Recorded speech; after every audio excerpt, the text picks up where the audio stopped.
تحتها الأنهار خالدين فيها أبدا وعد الله حقا ومن أصدق من الله قيلا صدق الله العظيم.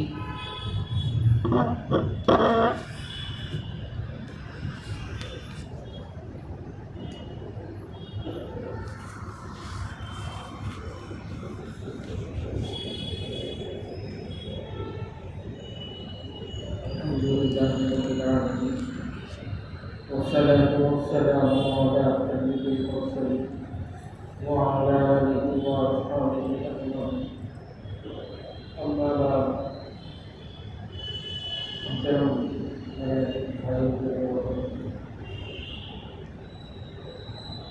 اللہ کا پاک نام لے کر رسول اللہ صلی اللہ علیہ وسلم کی دربار میں درود و سلام پیش کر مجلس شروع کی جاتی ہے.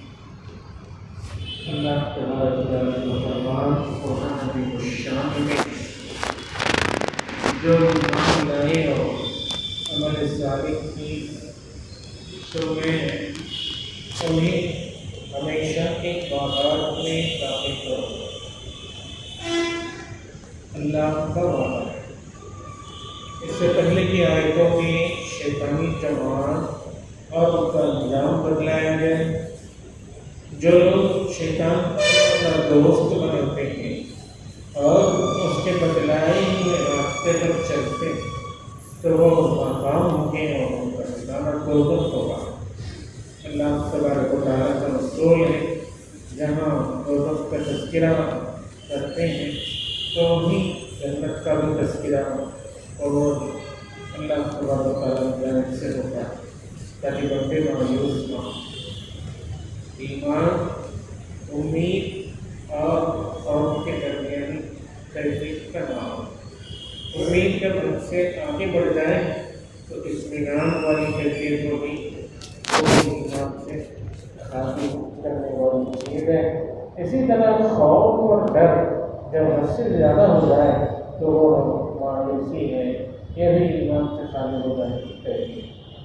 اللہ تبارک و تعالیٰ ایمان اور عمل صالح کے فضائل اس میں بتلاتے ہیں. دوسری جگہ ارشاد ہے وَلَنُحْيِيَنَّهُمْ حَيَاةً طَيِّبَةً. جو عمل صالح کریں گے تو ہم انہیں اس دنیا میں بھی اچھی زندگی عطا کریں. جو دین اور دنیا دونوں میں کامیاب ہونا چاہتے ہیں انہیں چاہیے کہ وہ عمل صالح کو اپنائیں. کلمہ پڑھ لیں لا الہ الا اللہ محمد رسول اللہ. اس کے بعد پھر ایمان کی کیفیت کو حاصل ہو جانے کے بعد ہمیشہ کے لیے صبح موت تک نہ اللہ کو یاد کیے نہ مسجد میں نوکری لگائی نہ رسول اللہ صلی اللہ علیہ وسلم پر درود نہ ہی کوئی اور عمل صالح ان کا دھیان ہی نہیں ہوتا تو پھر وہ کامیاب نہیں ہوتی. اللہ کا فرمان قرآن کے شان میں ایمان لانے کے بعد مومن کا فرض ہے وہ عمل صالح کو اپنائے. ایمان اور عمل صالح دونوں میں بہت ہی مضبوط اور بہت ہی زیادہ اٹوٹ بندھن ایک رابطہ ہے. جس طرح سے انسان اور دلوں کے درمیان سانس کا رابطہ ہے. سانس ہے تو پھر اس دنیا میں، سانس نہیں تو پھر دنیا کے اس پار آخرت میں انسان پہنچ جاتا ہے. ایمان کی بھی یہی کیفیت ہوتی ہے. آدمی اگر گناہوں میں پڑتا ہے تو وہ ایمانی خطرات میں مبتلا ہوتا ہے. اب جب اس کے ایمانی نفس میں دم اتار چڑھاؤ دیکھنے کو ملتے ہیں. اب جو بندہ کبھی کوئی لفظ ہوگی اور توبہ کی طرف رجوع ہوا تو اللہ کی جانب سے اس کے جواب کو قبول بھی کیا جاتا ہے اور ایسے بندے کو اچھی زندگی کے اور برکت والی زندگی کے وعدے اس دنیا میں اور آخرت میں اللہ کی جانب سے ہمیشہ کی مراحت کے وعدے. دین اور دنیا دونوں میں کرنے عمل صالح کی برکت اللہ دنیا میں بھی دے. مشہور واقعہ ہے بخاری شریف کا. غار میں 3 لوگ چلے جا رہے تھے پہاڑ کے غار میں. بارش سے بچنے کے لیے تھوڑی دیر کے لیے چلے گئے تو ان کے پہاڑ کے